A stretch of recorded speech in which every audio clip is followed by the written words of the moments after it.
7.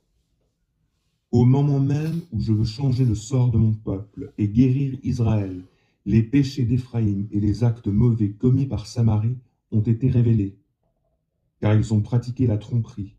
Le voleur s'introduit jusque dans les maisons, et dans les rues, des bandes de brigands dépouillent les passants. Ils ne se disent pas que moi je tiens des comptes de tout le mal qu'ils font. Maintenant, leurs méfaits de partout les enserrent, et je les garde présents à l'esprit. Par leur méchanceté, ils amusent le roi, et par leur tromperie, les princes.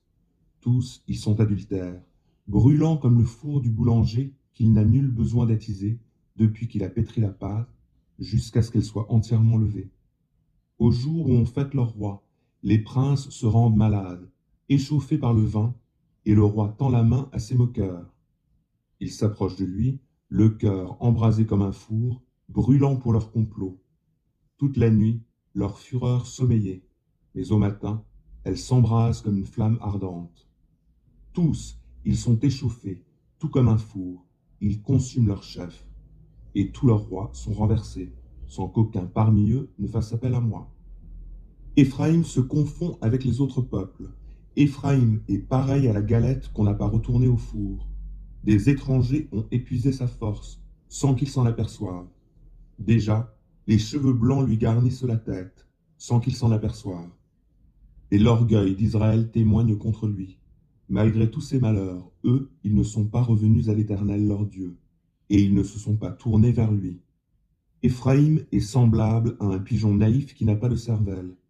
Il appelle l'Égypte à l'aide, il va en Assyrie, mais pendant qu'il y va, je lance mon filet sur lui, et je le fais tomber comme un oiseau. Je le corrigerai lorsque je l'entendrai se rassembler. Malheur à eux, car ils m'ont fui. Ruine sur eux, car ils se sont rebellés contre moi.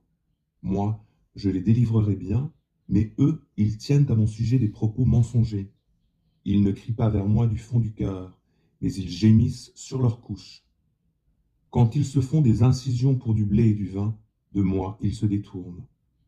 Moi je les instruisais, je fortifiais leurs bras, mais ils n'ont envers moi que de mauvais desseins. Ils ne reviennent pas vers le Très-Haut, ils sont tous devenus comme un arc qui serait faussé. Aussi leurs chefs tomberont par l'épée à cause de leurs propos insolents, et l'on rira d'eux en Égypte.